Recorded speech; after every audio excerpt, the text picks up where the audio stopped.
बड़े नाजुक विषय पर बातचीत के लिए है। विषय अंतर्राष्ट्रीय भी है, राष्ट्रीय भी है। फैसला अंतर्राष्ट्रीय स्तर पर हुआ है, लेकिन राष्ट्रीय स्तर पर उसके फर्क पड़ने को लेकर बड़े अंदेश है।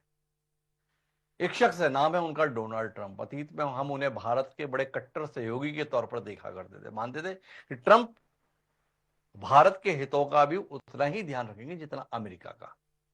पहली पारी जब उनकी राष्ट्रपति के तौर पर थी, तब इस प्रकार का एहसास हमारे को होता भी था। पर दूसरे कार्यकाल के अंतर्गत डोनाल्ड ट्रंप भारत के प्रधानमंत्री नरेंद्र मोदी के साथ अपने दोस्ती के रिश्तों की दुहाई तो देते हैं, पर उनके सारे फैसले भारत और भारतीयों के हितों के खिलाफ दिखाई पड़ते हैं। उन फैसलों के पीछे वो दलील तो ये देते हैं कि अमेरिका के हित के फैसले हैं, पर ये तो समय ही बताएगा कि उनके फैसले अमेरिका के हित में रहे या अमेरिका को नुकसान पहुंचाने वाले रहे। पर भारत पर उसका प्रतिकूल प्रभाव पड़ रहा है, इससे इंकार नहीं किया जा सकता। टैरिफ के संदर्भ में ट्रंप के फैसलों को लेकर अभी आलोचना के स्वर थमे नहीं थे कि एक और महत्वपूर्ण मसले पर उन्होंने फैसला लिया। H1B पेशेवर लोगों के लिए अमेरिका में जो अफसर आते थे H1B वीजा के माध्यम से, उसमें सबसे बड़ी तादाद दुनिया के तमाम देशों के बीच में भारत की होती थी। उसकी जो लागत होती थी करीब 5.5 लाख रुपए से लेकर 7-7.5 लाख रुपए तक होती थी। डोनाल्ड ट्रंप ने फैसला लिया और 21 सितंबर से यह लागत 100 गुना से भी ज्यादा हो गई। $1 लाख फीस के एवज में अब H1B वीजा मिलेगा।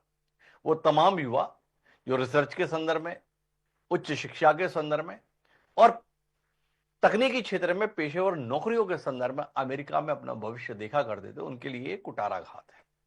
पर इसका दूसरा पहलू भी है। हम लगातार देश को यह बताने की कोशिश करें कि भारत बदल रहा है, भारत में संभावनाओं के नए द्वार खिल चुके हैं, भारत तो स्वयं विश्व में एक बड़ी ताकत स्थापित होने जा रहा है, हम दुनिया की चौथी और तीसरी अर्थव्यवस्था होने के कतार में आ चुके हैं। तो ऐसे में भारतीयों को भारत से बाहर भविष्य क्यों दिखाई दे? भारत में ही क्या भविष्य की संभावनाएं बेहतर नहीं है जो अमेरिका या अन्य देशों में यहां का युवा अपनी संभावनाएं तलाश रहा है? तो डोनाल्ड ट्रंप का जो ये फैसला है, ये भारत के संदर्भ में, भारत के युवाओं के संदर्भ में आपदा है या वस्तुतः इस आपदा में बड़ा अवसर छिपा हुआ है? दोनों विषयों पर बात करते हैं।